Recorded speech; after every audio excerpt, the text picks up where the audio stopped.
Okay, so everyone who's been to a wrestling show knows what a dark segment is. If the end of the broadcast isn't something the fans are going to go home loving, they turn the cameras off and give them something they will instead. This keeps all the booking even, but allows those who've partnered with their hard-earned cash to leave with nice big smiles on their faces. Sometimes it's a rousing segment on the mic, sometimes it's an impromptu match, but other times it's, I don't know, off the top of my head, me hitting a stunner on the WCPW champion.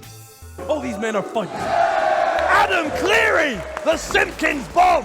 For WWE though, the best dark segments are always the funniest ones, and thanks to the advent of the mobile telephone, turning the cameras off no longer means that we don't get to see them. My name is Adam Cleary, and these are the 7 funniest WWE dark segments.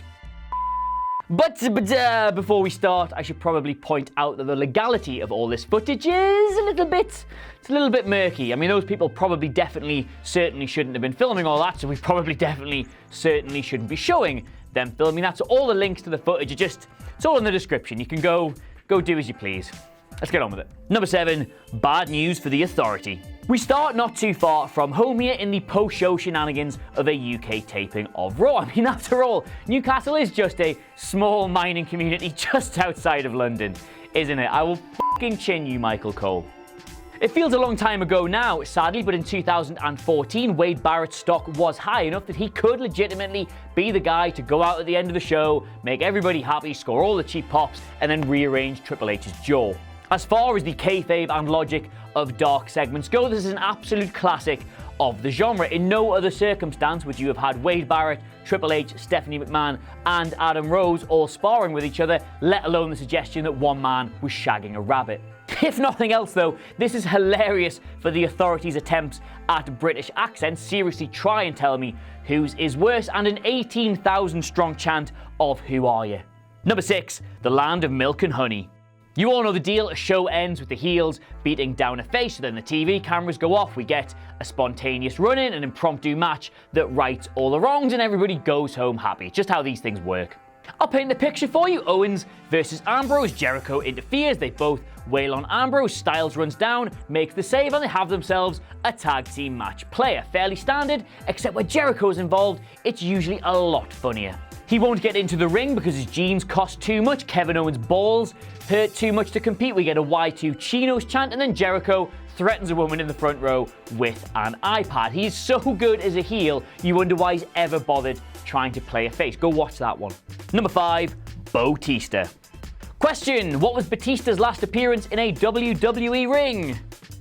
What's that? It was the wavy off bit after he won his title shot, after the whole Shield thing, and then he quit? Wrong, no, it was NXT a week later. Arriving in good humour and pretty much out of character at Full Sail University, Batista allowed the crowd to just do whatever they wanted with him. He acknowledged his weird face/heel dynamic, and then even led them in chants of both Blue Teesta and Boo Teesta. That was until Bo Dallas appeared and told him that his future in Hollywood would be fine if only he believed in himself. And what did the crowd do? Of course, they coined the phrase Bo Teesta. Thus, a magical moment was formed. Number 4, Triple H does that flair thing. WWE actually released this themselves a few years ago, but it, it's my list, I'll do what I want. In a hastily scheduled dark match, the teams of Triple H and Ric Flair took on Shawn Michaels and Randy Orton. Triple H comes off the top rope, gets Orton's boot in his chin, and the following 72 seconds have gone down in wrestling legend. He just sort of stands there, like, dazed for over a minute, doesn't he? Then he eventually sort of gets his head back together, goes for the tag, and then just... Two types of wrestling fan, those who got that joke and those who didn't. If you're in the latter camp, it's basically just a massive piss take on a classic Ric Flair spot. He'd do the whole bit woozy, wait, no, I'm fine, actually shit, I've stacked it bit all the time. It's a massive shame the camera didn't pan over to him, because I would have loved to see his reaction. Number 3, the real Batman vs Superman. Not all dark segments come after the show though. Some of the best ones can even be squeezed in to a commercial break, as was proved by a one-chick magnet punk, I'm calling him that forever now, in a 2011 episode of Raw. Still some months away from his infamous pipe bomb, promo Punk was scheduled to face Cena later in the night and took the opportunity, with the cameras being off, to deliver a quick-fire lesson in mic skills to the former battle rapper. I've printed it off. It goes a little something like this. I'm CM Punk here. John Cena, you used to do this all the time. You walk out here and you bust a rhyme. It's so bad. But it's 2011. No matter what you do or say, nobody wants to hear it here in Green Bay. And then John Cena, lyrical master, hits back with, you know where you at, homie? This just ain't your night. I'll eat you for breakfast like my man Reggie White. I don't know who Reggie White is, to be totally honest. So kid, step down here. You get hit by 1,000 trucks. And while I'm whipping your butt, they'll be chanting, CM sucks. Now, this is all allegedly a freestyle, but let's face it, it probably wasn't. But regardless, getting to see Punk drop some absolute bars on Cena was still a giddy little thrill to anybody with ears. Number 2, the birthday cake. Apparently, there is a tradition in WWE that says you have to get covered in cake on your birthday. Sounds pretty good to me. Here at What Culture, you just get asked if you'd like to change your name to Adam, then a load of strangers send drinks to your table via the Weatherspoons app. For Triple H's 40th, though, this tradition played out in the ring itself. After his dark match, Vince asked him to come back down so he could personally sing happy birthday to him before Arn Anderson jumped out with a big old cake and missed. Cue the entire locker room emptying into the ring and pelting him with bigger yet more delicious cakes before Batista makes a surprise appearance to see his old pal on his birthday. It's absolutely lovely, this, and makes me really, really, really want some... Number 1, the Taker Rooney.